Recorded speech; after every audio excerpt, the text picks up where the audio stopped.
जिज्ञासु दर्शकों बहुत बहुत अभिनंदन है, स्वागत है आप सभी का इस चैनल पर। प्रत्येक दिवस की भांति आज भी हम श्री शिव महापुराण पर कथा का कार्यक्रम लेकर उपस्थित हुए हैं और आज जो हमारी चर्चा का विषय है वह है अविमुक्त क्षेत्र काशी। आज हम काशी क्षेत्र की महिमा को समझने वाले हैं। भगवान शिव की नगरी कहा जाता है काशी को, आध्यात्मिक नगरी कहा जाता है काशी को और सबसे प्राचीन नगरी काशी को ही कहा जाता है। तो किस तरह से काशी की महिमा बताया गया है, भगवान शिव ने किस तरह से उसका निर्माण किया, आज हम ये विषय इस व्याख्यान में समझने वाले हैं। तो पिछले व्याख्यान में हमने भगवान शिव के तत्व रूप को जाना है, समझने का प्रयास किया है कि भगवान शिव का तत्व रूप क्या है।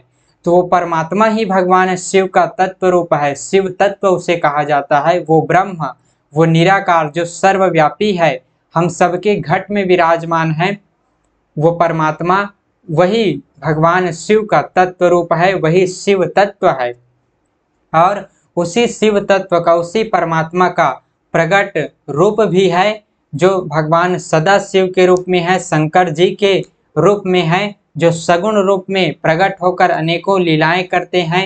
तो इस तरह से हमने समझा है और उस भगवान सदाशिव ने साकार रूप में अपने आप को एक मूर्त रूप में प्रकट करके, साकार रूप में प्रकट करके, उस निराकार से साकार होकर के उस भगवान ने, उस सदाशिव ने अपने श्री अंग से, अपने ही श्री अंग से एक शक्ति की सृष्टि करते हैं, एक शक्ति की रचना करते हैं जो उनके श्री अंग से कभी अलग होने वाली नहीं थी। उन्हीं के श्री अंग से वो जुड़ी हुई थी, उसके श्री अंग से अलग होने वाली नहीं थी।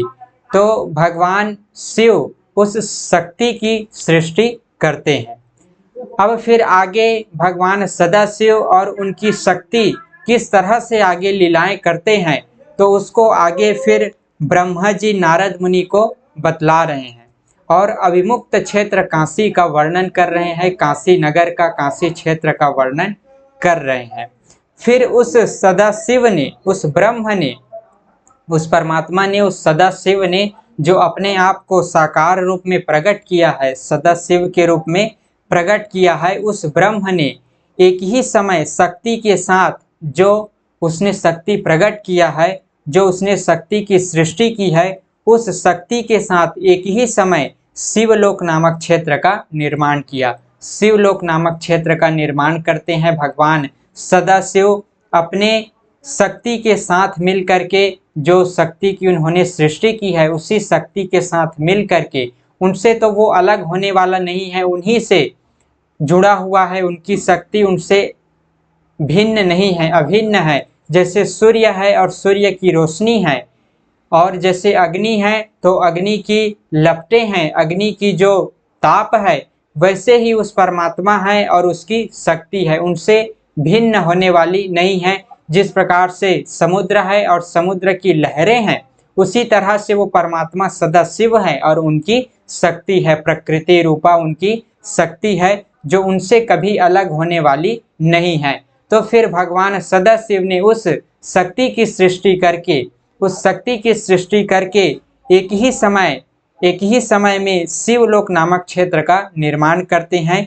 इस क्षेत्र को ही काशी कहा जाता है, जो भगवान सदाशिव ने, भगवान शंकर जी ने अपनी शक्ति के साथ मिल करके जिस शिवलोक नामक क्षेत्र का निर्माण किया, शिवलोक का निर्माण किया, उस शिवलोक को ही काशी कहा जाता है, जो आज काशी शहर बसा हुआ है, जो उत्तर प्रदेश राज्य के अंतर्गत आता है। भगवान शिव की नगरी कहा जाता है। भगवान शिव के 12 ज्योतिर्लिंगों में से, जो उनके 12 ज्योतिर्लिंग है, उनमें से एक ज्योतिर्लिंग भी काशी में निवास करते हैं, काशी में विद्यमान है, काशी विश्वनाथ के नाम से जिसे हम जानते हैं। भगवान शिव के भक्तगण काशी में जाकर के भगवान शिव का दर्शन करते हैं, काशी विश्वनाथ का दर्शन करते हैं, और पवित्र क्षेत्र है काशी सनातन धर्म का।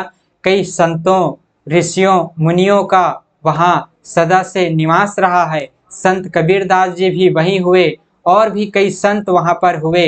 गोस्वामी तुलसीदास जी ने भी अपने जीवन का कुछ समय वहाँ बिताया है।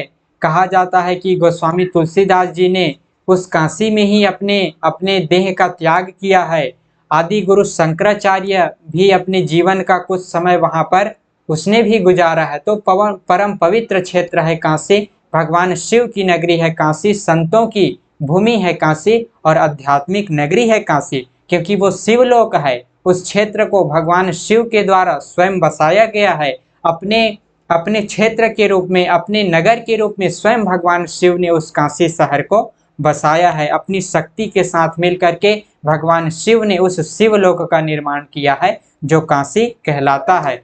और काशी शब्द का अर्थ भी बताते हैं हमारे संत जन कि जो प्रकाशित करने वाला क्षेत्र है, जो सबको प्रकाशित करता है, जहाँ से ज्ञान का झरना बहता है, जो ज्ञान का स्रोत है, जहाँ ज्ञान विद्यमान है, जहाँ से ज्ञान का प्रकाश चहुं ओर फैलता है, सब दिशाओं में फैलता है, जो ज्ञान का स्रोत है, जो प्रकाशित करने वाला क्षेत्र है, वही तो काशी क्षेत्र है, वही काशी है। तो हमें भी चाहिए कि हम ज्ञान को अपनाएं और अपने हृदय को ही काशी बनाएं, क्योंकि भगवान शिव तो सदा यहाँ निवास करते हैं, हमारे हृदय में सदा वो निवास करते हैं। आवश्यकता है हमें उसे जानने की और हमारे हृदय के भीतर जो अनेक प्रकार के विकार भरे हुए हैं, अनेक प्रकार की बुराइयां मल के रूप में, मैल के रूप में जो जमी हुई है, भरी हुई है, उन्हीं का हमें निवारण करना है, उन्हीं का नाश करना है। फिर यही शिवलोक है और यही काशी है। स्वयं भगवान शिव यहाँ पर विद्यमान है। हमें आवश्यकता है बस उस भगवान शिव को जानने की, उनको पहचानने की, उनका अनुसंधान करने की। तो यह काशी नगरी परम पवित्र नगरी है और इस काशी नगरी को मोक्ष का स्थान कहा जाता है, मुक्ति का स्थान कहा जाता है। इस काशी नगरी को भगवान शिव के द्वारा ये काशी नगरी बसाई गई है और यह मोक्ष का स्थान है। अगर हम सही अर्थ में काशी शहर को समझें, काशी नगर को समझें, भगवान शिव की नगरी काशी को अगर हम सही अर्थों में समझें तो अवश्य ही काशी हमें मोक्ष देने वाली है। क्योंकि काशी का तो अर्थ है ज्ञान, काशी का अर्थ है प्रकाश, जो प्रकाशित करता है, जो ज्ञान फैलाता है, जो ज्ञान का स्रोत है, वही तो काशी है। और जब हम ज्ञान से युक्त हो जाएंगे, जब हमारे भीतर ज्ञान आ जाएगा, हमारे हृदय में ज्ञान प्रकट हो जाएगा, तो क्यों नहीं मुक्ति होगी, हमारी अवश्य ही मुक्ति होगी। तो काशी अवश्य ही मोक्ष का स्थान है अगर हम उसे सही रूप में, सही दृष्टिकोण से समझे तो जो सबके ऊपर विराजमान है, सबसे ऊंचा क्षेत्र है काशी। वे प्रिया प्रियतम रूप शक्ति और शिव, प्रिया और प्रियतम रूप है भगवान शिव और उनकी शक्ति, जो परम आनंद स्वरूप है, जो परम आनंद का स्वरूप है, उस मनोरम क्षेत्र काशीपुरी में नित्य निवास करते हैं। वहाँ भगवान शिव काशीपुरी में हमेशा निवास करते हैं, नित्य वहाँ वो निवास करते हैं अपनी शक्ति के साथ, अपनी अभिन्न शक्ति पराशक्ति के साथ भगवान शिव वहाँ पर निवास करते हैं।